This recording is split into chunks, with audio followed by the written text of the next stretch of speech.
Las hojas relucían con el verdor fresco y reluciente que suelen tener al principio del verano. Desde su mesita en la placita de ladrillo rojo, Sandra e Hipócrates podían contemplar las brillantes hojas, iluminadas por el sol, y observar a los pájaros saltar de rama en rama entre sus viajes al suelo buscando migajas de pan o sobras de papitas fritas. Este sitio del plantel era el favorito de Sandra. Todo se veía aquí tan pacífico, casi alejado del mundo, de peleas, preguntas y disputas que habían en casa. Hipócrates disfrutaba observando a las golondrinas peleándose los pedacitos de pan que les tiraban sobre los ladrillos. Me encanta la manera en que el universo entero encaja, dijo él. Ese árbol crece allí y nos da sombra. Nosotros nos sentamos aquí y les damos de comer a los pájaros que viven en ese árbol. Todo encaja. Sandra se quedó fascinado por el concepto. Por encima parecía ser algo muy simple, casi demasiado infantil, pero una parte de ella estaba tan sedienta de esta clase de paz. ¿Qué ocurre cuando el universo no encaja?, preguntó ella. El universo siempre encaja. El problema está en que la gente no se da cuenta de eso. Entonces, ¿cómo explicar el problema que tengo con mis padres? Ninguno de ustedes tiene la mente sintonizada correctamente. Es como una estación de frecuencia modulada en tu receptor de radio. Si la señal es confusa, hay ruido de estática y casi no se puede entender lo que dicen. No le echas la culpa a la estación de radio, sino que sintonizas bien la estación. Sandra, el universo es perfecto. Es unificado, es armonioso.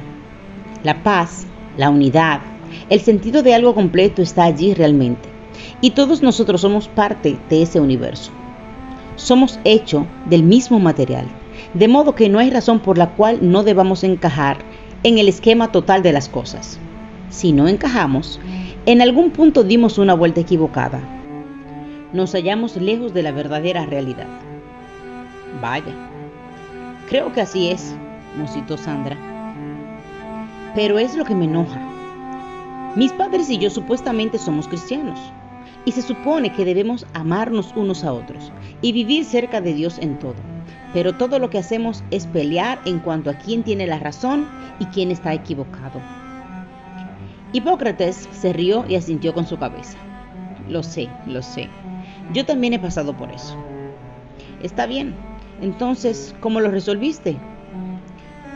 Puedo resolverlo solo para mí mismo. No puedo cambiar la manera de pensar de otras personas. Solamente la mía propia. Es algo un poco difícil de explicar, pero si estás bien sintonizada con el universo, unas cuantas pequeñeces en él que no estén sintonizadas no te van a molestar mucho. Eso es nada más que una ilusión en tu mente, de todas maneras. Una vez que deja de dar oídos a las mentiras que tu mente te está diciendo, verás claramente que Dios es suficientemente grande para todos y en todos. Nadie puede ponerlo en un frasco y guardarlo por entero para sí mismo, de acuerdo a sus propios caprichos o ideas. Quisiera, en realidad, poder encontrarme con él. Hipócrates la miró con una mirada comprensiva y le tocó la mano. No es difícil hallarlo. Todos somos parte de él. ¿Qué quieres decir? Bueno, es como yo lo dije, todo el universo encaja. Todo ha sido hecho de la misma esencia, del mismo espíritu, de la misma energía, ¿no es cierto? Sandra se encogió de hombros y asintió. Bueno, pues cualquiera que sea el concepto individual de Dios, todos sabemos que hay algo, una fuerza, un principio, una energía que aglutina todo y lo sostiene en su lugar. Si esa fuerza es parte del universo, entonces debe ser una parte de nosotros. Sandra no lograba entenderlo. Esto es algo nuevo para mí. Yo procedo de la vieja escuela de pensamiento judeocristiana, como sabes. De modo que todo lo que has aprendido es religión, ¿verdad? Ella se quedó pensando por un momento. Luego concedió. Así es. Bueno, pues, ¿ves? El problema con la religión, con cualquier religión, es que es básicamente una perspectiva limitada, solamente una porción parcial de la verdad total. Ahora suenas como Julia Langstrath.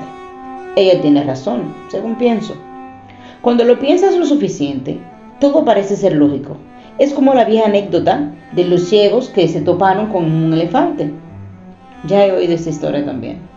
Bueno, ¿lo ves?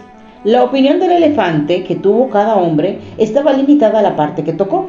Y, puesto que eran partes diferentes, no podían ponerse de acuerdo en cuanto a cómo era el elefante. Se pusieron a pelear entre ellos, de la misma manera en que los religiosos lo han hecho a través de todas las edades. En tanto que todo lo que tenían que hacer era darse cuenta de que el elefante era el mismo, había solo un elefante. No era culpa del elefante que ellos no pudieran ponerse de acuerdo entre ellos. Ninguno estaba sintonizado con el otro, ni con el elefante. De modo que todos nosotros somos como ciegos. Hipócrates hizo una señal de fuerte asentimiento. Todos somos como un montón de insectos arrastrándonos sobre el suelo, sin jamás mirar hacia arriba. Si las hormigas hablaran, le podrías preguntar si saben lo que es un árbol. Pero si una hormiga jamás ha salido de la hierba, ni ha subido jamás en un árbol, probablemente discutiría contigo y te diría que el árbol no existe. Pero, ¿quién está equivocado? ¿Quién es realmente el ciego? Nosotros somos así como esa hormiga. Nos hemos dejado engañar por nuestras propias percepciones. ¿Has leído algo de Platón?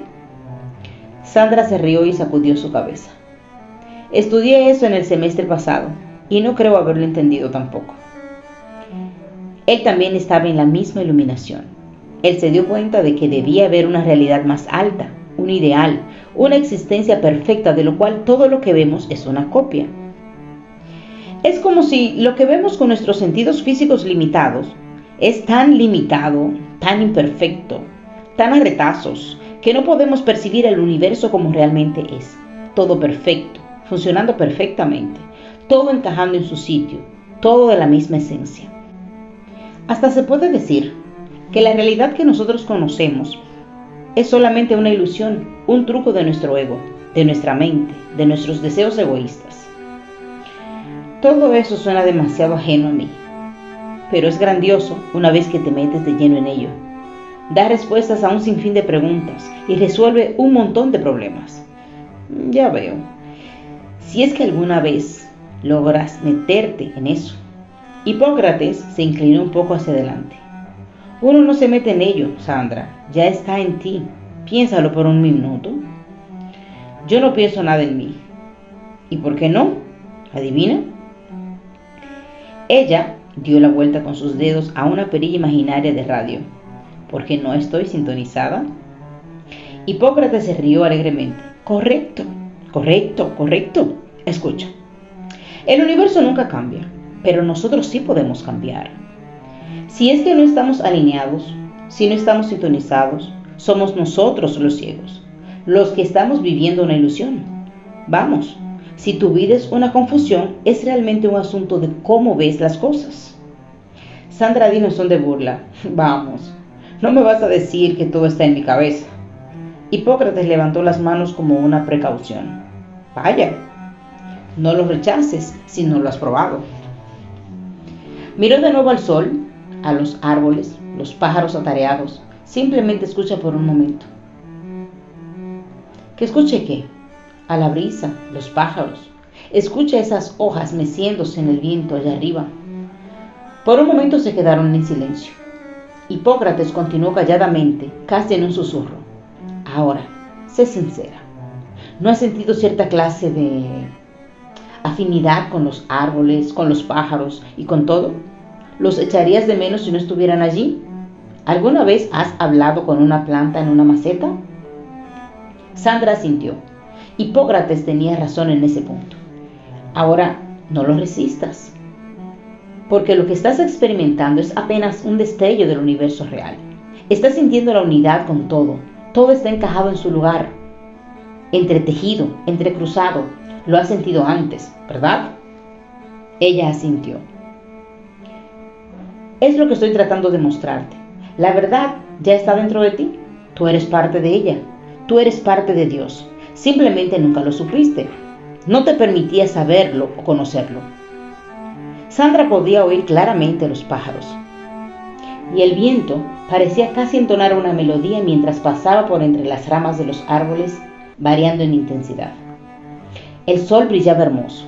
De súbito, ella sintió fuertemente como si ya hubiera estado en ese lugar en otro tiempo antes, como si hubiera conocido estos árboles y a estos pájaros. Cada uno estaba tratando de llegarse a ella, de hablarle. Entonces ella notó que, por primera vez en muchos meses, sentía paz interior. Su corazón estaba en paz.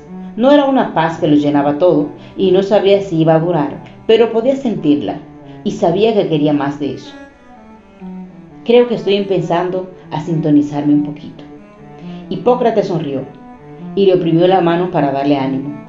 Entretanto, desde detrás de la muchacha, Engaño movía suavemente sus espolones, cepillándole su roja cabellera y diciéndole al oído suaves palabras para consolar su mente. Tael y sus tropas se reunieron de nuevo en la pequeña iglesia, y el talante era mejor en esta ocasión. Habían saboreado ya las primeras promesas de una batalla, una victoria. Aun cuando fuera pequeña, había sido ganada la noche anterior. Más que nada, había más de ellos. Los 23 originales se habían convertido en 47, mientras otros poderosos guerreros llegaban, llamados por las oraciones de «El remanente», dijo Tael con una nota de expectación mientras revisaba una lista preliminar que le había sido presentada. Esión, un pelirrojo guerrero lleno de pecas que había llegado desde las Islas Británicas, explicó el proceso de la búsqueda. «Allí están, capitán, y hay bastantes, pero estos son los que podremos traer de seguro». Tael leyó los nombres: Juan y Patricia Coleman. Esión explicó: «Ellos estuvieron aquí anoche y hablaron a favor del predicador. Ahora ellos están más a su lado y caen de rodillas tan fácilmente como ponerse el sombrero. Los tenemos trabajando». Andrés y Jovita Forsythe, ovejas descarriadas, podría decirse, dejaron la iglesia cristiana unida en Aston. Por pura hambre, les traemos a la iglesia mañana. Ellos tienen un hijo, Ronaldo, que está buscando al Señor. Está un poco descarriado ahora, pero casi al punto de quedar hastiado de sus caminos. Y mucho más. Ya veo, dijo Tael con una sonrisa. Entregó la lista a Willow. Designa a algunos de los recién llegados a esa lista. Reúne a la gente. Quiero que todos ellos se pongan a orar. Willow tomó la lista y conferenció con varios de los nuevos guerreros. ¿Y qué tal en cuanto a amigos y parientes y otras partes?, le preguntó Tael a Esión. Muchos de ellos son redimidos y se hallan listos para la oración. ¿Debo enviar guerreros para que le estimulen a sentir la preocupación? Tael sacudió su cabeza. No puedo permitir que los guerreros se alejen por mucho tiempo. En lugar de eso, envía mensajeros que lleven la palabra a los que vigilan sobre esas personas y esas ciudades. Y luego, que los vigilantes se preocupen por conseguir que esas personas se pongan a orar por sus seres queridos aquí. Dalo por hecho. Esión se dirigió a cumplir su cometido, asignando mensajeros que de inmediato desaparecieron para cumplir su misión. Willow había enviado a varios guerreros también, y estaban emocionados de ver la campaña en marcha. Me gusta esto, capitán. Es un buen comienzo, dijo Tael. ¿Y qué de Rafar? ¿Piensa usted que él ya sabe de su presencia aquí? Cada uno de nosotros conoce muy bien al otro. Entonces, él debe de estar esperando pelear, y pronto. Y esa es la razón por la cual no peleamos, no todavía. No hasta que la cubierta de oración sea suficiente, y sepamos la razón por la cual Rafar está aquí. Él no es príncipe de pequeños pueblos, sino de imperios, y él nunca estaría aquí a menos de que haya una tarea digna de su orgullo. Lo que hemos visto es mucho menos de lo que el enemigo tiene planeado. ¿Cómo está el señor Hogan? Oí que Apatía fue lanzado al abismo por haber fracasado, y que Baal está furioso. Tael sonrió. Hogan ha vuelto a la vida como una semilla que dormía. Natán, Armod. Ellos se acercaron de inmediato. Ustedes tienen más guerreros ahora. Lleven cuantos necesiten y rodeen a Marshal Hogan. Un número más crecido puede intimidar donde la espada no puede. Willow estaba visiblemente indignado y miró con un suspiro a su espada envainada. Tael lo previno. No todavía, valiente Willow. No todavía. Después de la llamada de Marshall a Armel, el teléfono de Berenice casi saltó de la pared.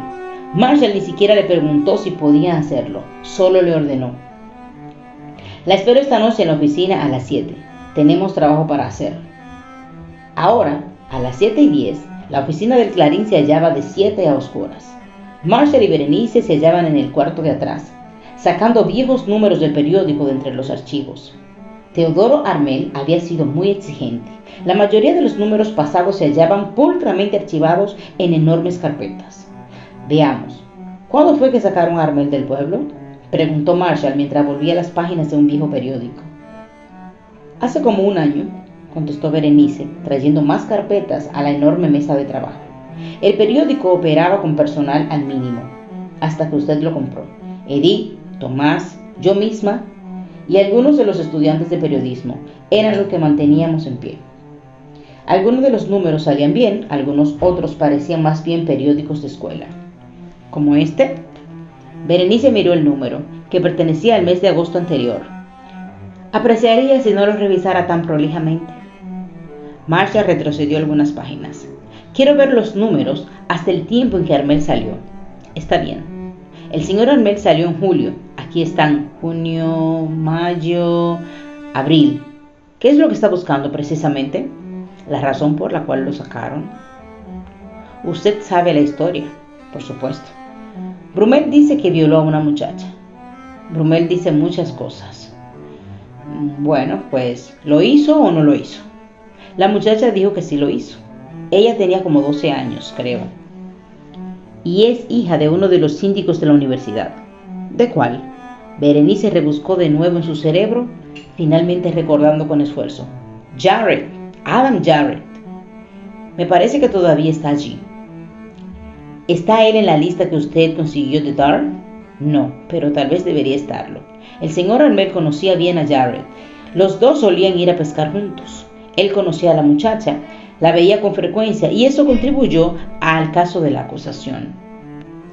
Entonces, ¿por qué no le siguieron juicio? No pienso que hubo necesidad de hacerlo. Armel fue demandado ante el juez del distrito, Baker, ese mismo, aquel que está en la lista. El caso se presentó ante el juez y evidentemente llegaron a algún arreglo. Armel se marchó pocos días después de eso. Marshall dio un golpe en la mesa, furioso. No debía haber dejado que aquel individuo se me escapara. Usted no me dijo que yo estaba metiendo las manos en un avispero. Yo no sabía tanto. Marshall continuó revisando las páginas que tenía delante. Berenice estaba revisándolas el mes anterior. ¿Dice usted que todo estalló en julio? En la segunda mitad del mes. El periódico más bien guarda silencio en cuanto al asunto.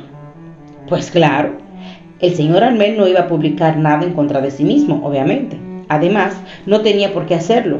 Su reputación quedó hecho trizas. De todas maneras, el tiraje del periódico se redujo en forma alarmante. Por varias semanas tuvimos que pasárnosla sin paga. ¿Qué es esto? Los dos se concentraron en una carta al editor, en un número de un viernes de a principios de julio.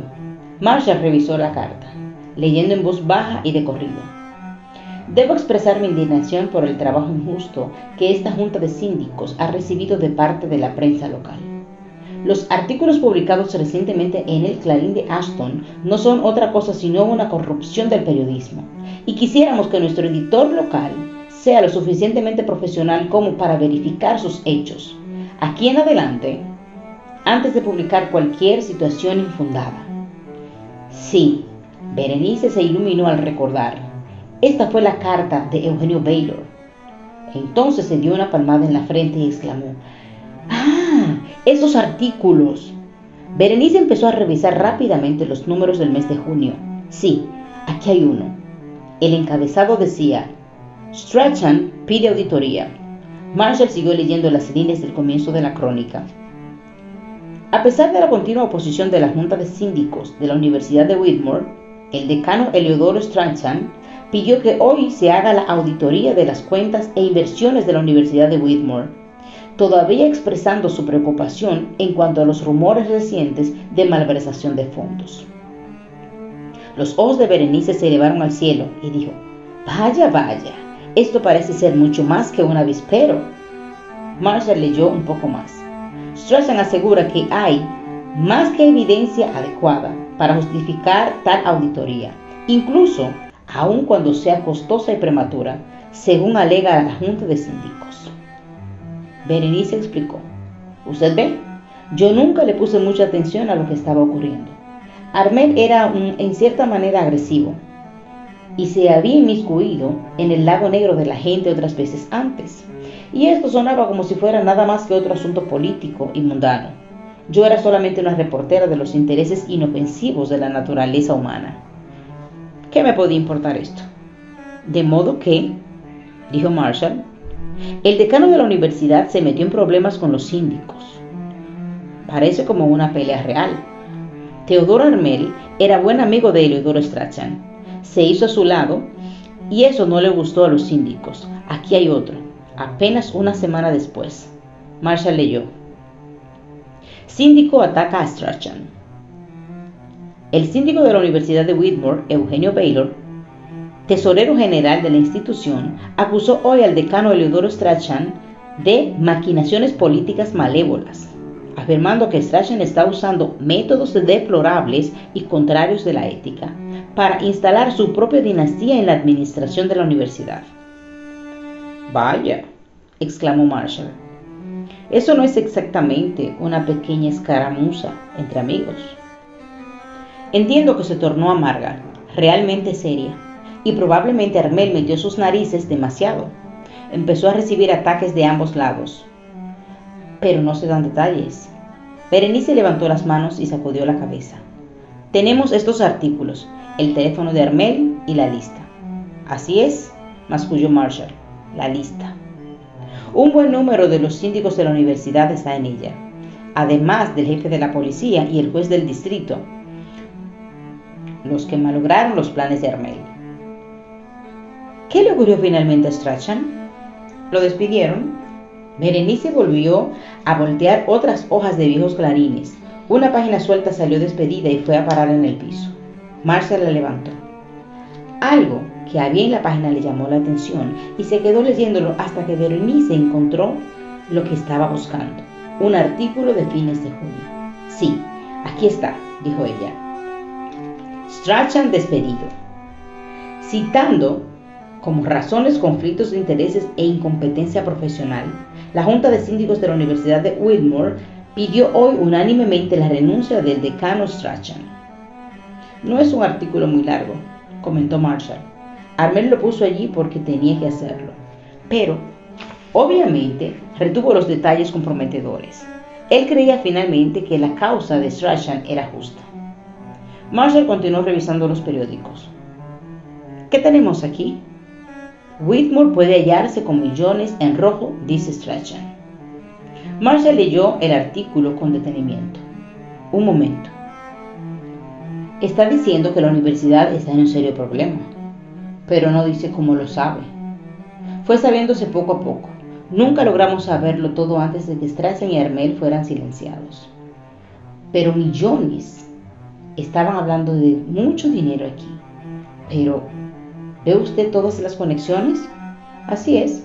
Los síndicos, el juez, el jefe de la policía, John, el contralor y quién sabe quién más, todos conectados con Julia Langstrad y muy callados en cuanto a ello. Y no se olvide de Teodoro Armel. Sí, él también se quedó callado. Quiero decir, realmente callado. Ese individuo está asustado hasta el tuétano. Pero no fue un miembro muy leal del grupo, si se puso de parte de Strachan y en contra de los síndicos. De modo que ellos lo mandaron a sacar, por decirlo así, junto con Strachan. Quizás. Pero todo lo que tenemos hasta aquí es nada más que una teoría, y no es muy clara que digamos. Por lo menos tenemos una teoría, y encarcelamiento encaja en el modelo. Demasiado fácil. Sin embargo, pensó Marshall en voz alta, necesitamos comprender lo que estamos diciendo. Estamos hablando de corrupción política, abusos, dolo, apropiación de fondos y quién sabe qué más. Mejor asegurarnos por completo. ¿Qué fue esa página que se cayó? La que usted recogió. Estaba fuera de lugar. Estaba fechada en enero. Berenice buscó la carpeta apropiada en el estante. No quiero que los archivos se mezclen después. ¡Hey! ¿Por qué la dobla? Marshall se encogió un poco de hombros. La miró con mirada gentil y desdobló la página. Ella la tomó y la miró. El encabezado decía: conclusión, muerte de la Kruger fue suicidio. Dejó la hoja rápidamente. Me figuré que usted no quería que se lo recordaran, dijo él. Ya he visto esto antes, dijo ella en forma cortante. Tengo una copia en mi casa. Yo acabo de leer el artículo. Lo sé. Ella sacó otra carpeta y la abrió sobre la mesa de trabajo. Marshall, dijo ella, usted debe mejor saberlo todo. Puede que vuelva a asomar. El caso todavía no ha quedado resuelto en mi cabeza y es una batalla muy difícil para mí. Marshall lanzó un suspiro y dijo: usted fue la que empezó esto, recuérdelo. Berenice continuaba con sus labios apretados y su cuerpo rígido. Se esforzaba por parecer una máquina a la que no le importaba el asunto. Señaló la primera historia, fechada a mediados de enero. Brutal muerte en la universidad. Marshall leyó en silencio. No estaba preparado para los horribles detalles. La historia no está relatada en forma exacta, comentó Berenice con un tono de voz muy cuidadoso. Ellos no encontraron a Patricia en su propio dormitorio. La encontraron en un cuarto desocupado al otro lado del edificio. Creo que algunas de las muchachas solían usar ese cuarto para estudiar a solas, cuando los dormitorios se ponían demasiado ruidosos. Nadie supo dónde estaba ella hasta que alguien vio que la sangre empezaba a correr por debajo de la puerta. Su voz se quebró y ella volvió a apretar la boca fuertemente.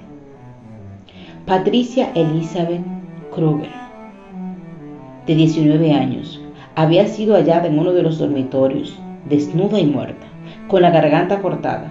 No había señales de violencia. La universidad entera estaba en un estado de estupor y no había testigos.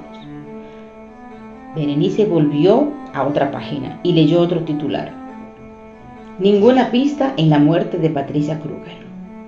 Marshall leyó la crónica rápidamente, sintiendo más y más como si estuviera invadiendo un área sensible, en la cual no le correspondía estar.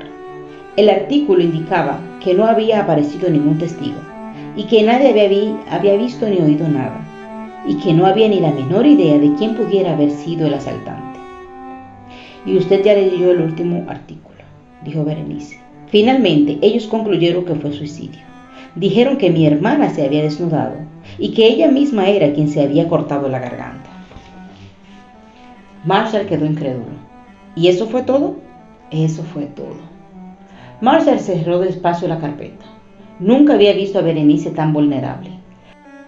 La enérgica pequeña reportera, que pudo sobrevivir en una celda llena de prostitutas, también tenía una herida abierta más allá de toda curación posible.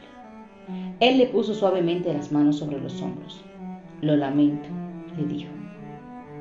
Por eso es que vine para acá, usted sabe. Ella se limpió los ojos con los dedos, buscando un pañuelito desechable para sonarse la nariz. Yo no podía dejar el asunto tranquilo, así porque sí. Yo conocí a mi hermana. La conocía mejor que ninguna otra persona. Ella no era la clase de persona como para hacer algo así. Ella era feliz, bien ajustada, le gustaba la universidad. En sus cartas, ella demostraba que estaba bien. ¿Por qué no lo dejamos de lado por esta noche? Berenice no dio muestra de haber oído. Revisé su dormitorio, el cuarto donde murió, la lista de hombres de todas las muchachas que vivían en ese edificio. Hablé con cada una de ellas. Revisé los informes de la policía, el informe del médico forense y revisé todos los efectos personales de Patricia. Traté de hablar con la compañera de cuarto de Patricia, pero ya se había marchado. Todavía no puedo recordar su nombre. La vi brevemente cuando estuve en una ocasión por aquí de visita. Finalmente decidí quedarme aquí, conseguirme un trabajo, esperar y ver. Tenía alguna experiencia en periodismo, de modo que el trabajo fue fácil de encontrar. Marshall le puso el brazo sobre los hombros. Bueno, pues, escuche. Yo voy a ayudarle en todo lo que pueda. No tiene por qué llevar este peso sobre sus hombros sola. Ella sintió un poco de alivio y se inclinó hacia él apenas lo suficiente como para dejarle saber que apreciaba eso. No quiero molestarlo. Usted no me está molestando. Escuche, tan pronto como usted lo quiera, podemos volver sobre el asunto y revisarlo todo de nuevo. Todavía debe haber algunos indicios en alguna parte. Berenice apretó sus dos puños y gimió. Si solamente pudiera ser más objetiva en todo esto. Marshall dejó escapar una risita y le dio un amistoso apretón. Bueno, quizás yo puedo manejar ese extremo. Usted está haciendo un buen trabajo, Berenice. No se desanime. Esta es una buena muchacha, pensó Marshall, y hasta donde podía recordarlo, era la primera vez que la había tocado.